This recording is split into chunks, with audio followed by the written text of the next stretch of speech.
Hi guys, thank you very much. My name is Jeremy Giraudet or Giraudet, depending on the pronunciation you prefer. Adrian called me a few weeks ago and said, "Oh look, you've been working for Immutable for the last 3 years. Would you like to come and do a quick review of the video gaming market?" I was like, yeah, no worries, I'll do that.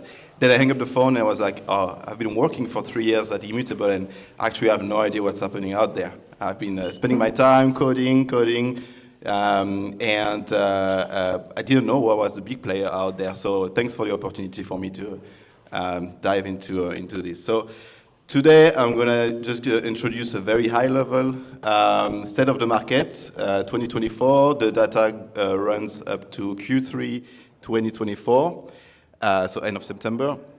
And the slide you're going to see are from the Game 7 report.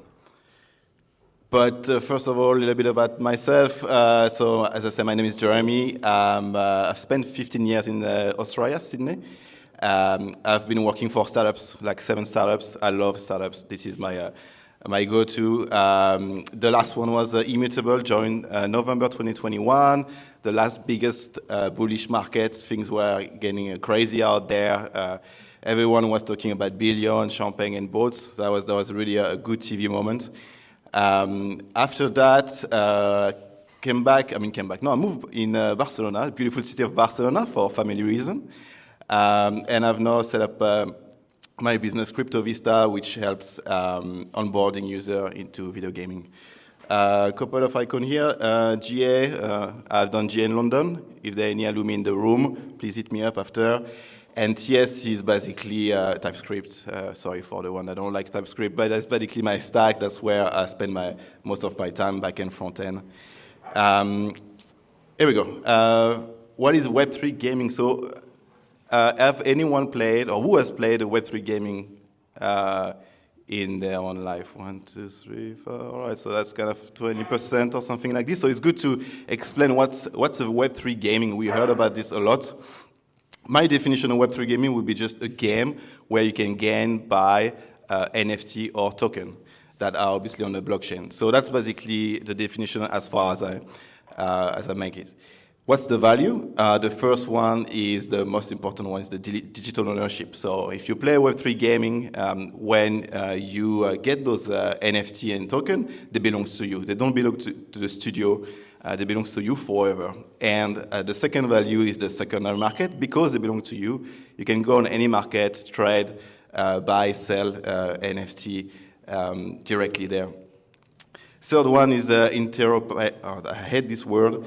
Interoperability, something that is very underused at the moment, is the fact that you can use NFT not just in a game, but maybe in another game or maybe in another social, anywhere else than where you actually get this NFT at first.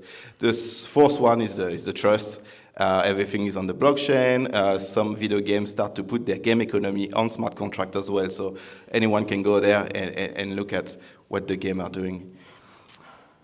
All right, first slide is about the number of Web3 game announced year after year. So we can see the 2021 big boom, last bullish market, 861 games.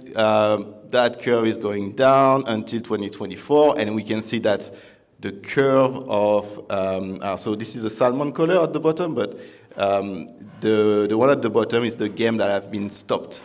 So we can see that more and more games have been stopped and less game has been announced. But that is being inverted in 2024, where I'm pretty sure end of 2024 we're going to have the same number of games announced than 2023, but way less game halted or discontinued or stopped. So that's very, very important. That's a good maturity indicator for the industry. This slide here blew my mind a little bit. So in purple, which is the left one, you've got the number of games announced, so the same number than the slide before. But on the salmon color here on the right, you've got a number of blockchain dedicated or partially dedicated to gaming.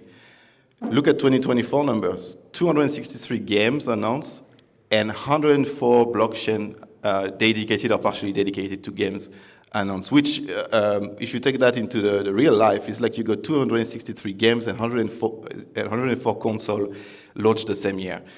That really shown that there's no major actors out there that are just swallowing all the games. There's still a lot of people trying to build a good video gaming blockchain, and that still means like there's a lot of fight in that industry. Next one, we'll probably back up what I just said. That's the number of games announced per studio size. So studio size, the top one are AAA. They call AAA studio. They are Electronic Arts, Nintendo, Ubisoft, games like millions of dollars. They look like movies. Then you got AA, few $1 million budget, and then you got indie games. So that goes from a few thousand to 1 million. Primitive is basically the guy in the garage coding a Yahtzee game.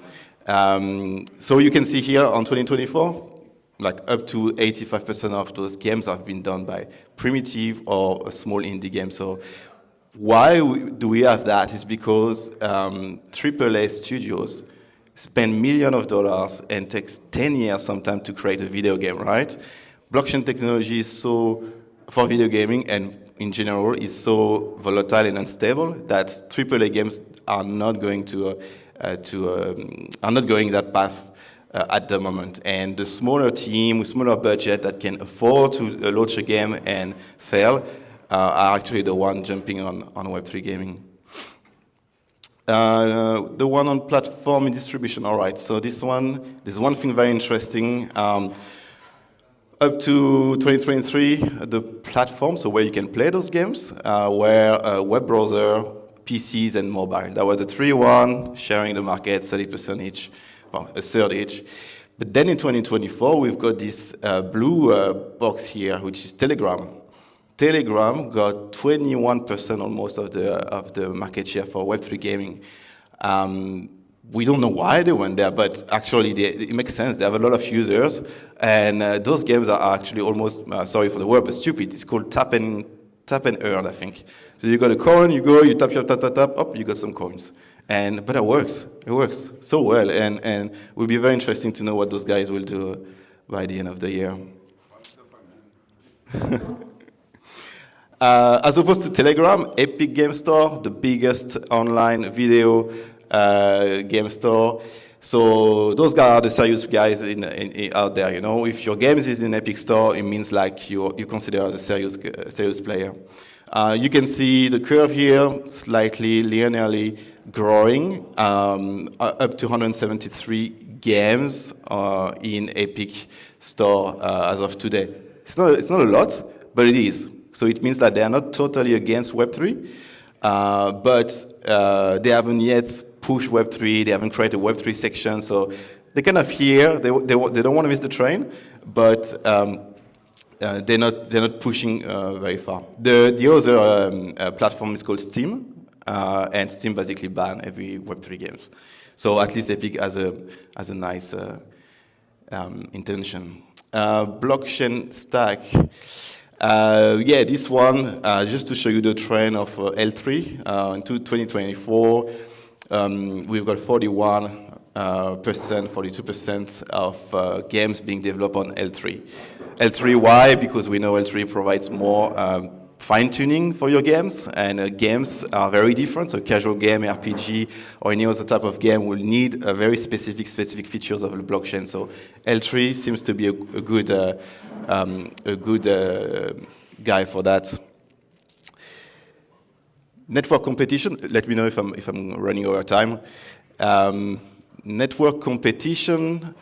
So those are the big guys out there, the big blockchains out there where games are actually developing. Studios are actually developing their video games. This year, the big winners are Immutable, Running, and Arbitrum. Immutable, for example, has got 181 games, so it's a lot. They grew 71% from last year. And if you look at the first one, Polygon, 195 games, those two curves will invert very soon because Polygon and Immutable have a deal where Polygon pushed all the video gaming lead to Immutable. And Immutable actually have to use some component of the Polygon infrastructure. So I think Immutable will just grow and get more of the Polygon games. All right, this one is quite interesting as well. What does that mean to have a Web3 game announced? When we look at those games, a lot of people announce games, and you go and you, oh, I want to play those games. I want to buy some NFT and stuff like that. But actually, only 45% of the games announced are playable. Most of them are still in development. That's something to have in mind. And all of those 45%. That's very interesting. Only 34% of those games integrate Web3 yet.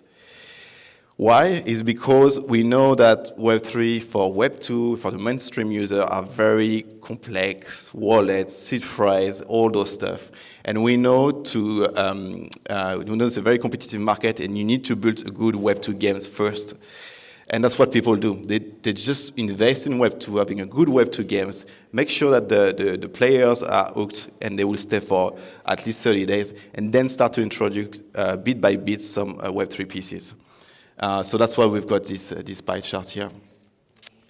And I think I'm running over, I'm out of time, and that's my last slide. So thank you very much. That was my presentation of the share market. Let's keep in touch.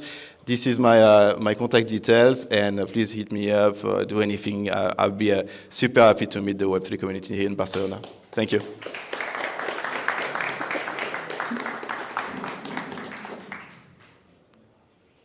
Is it the question time or a few minutes yet? Anyone's got a question? Not too complex? Something Web3, high level, Sydney? Yeah? Hands up if you got a question. All right. I will not lose such a great chance to ask anything what I want. We are building games. We want to build a Web3 game, and we have several ideas of building games. And based on the previous, maybe like, do you know something about grants to build Web3 games? Or if we want to make the Web3 game, who can help us? Because we are good in the Web3 part, but not really good in this game part. Like not about the game design. It's like more about which engine to use is better, like Unreal or maybe Unity or something like this. So maybe you can help with this. Yeah. Maybe you know the context or something like this. Look, I mean. Obviously, my experience in Immutable is actually giving grants as token to video studios to build game, and in the contract is basically you get tokens, so you get early investment, but you have to build on Immutable. So that's what's happening in Immutable. Immutable don't only help with the Web3 economy part, but expect video studio to really master the video game part, like Unity and Unreal, all those engine. That really is the expertise of the video games. Immutable only helps with the Web3 integration and the economy there. So I don't know. Beside that, I don't know if there is any other people out there giving grants for Web2 gaming. But look, I can just do some research and reach out to you if you need. Thank you. Do we have any other questions? All right, one more hand of applause for Jeremy.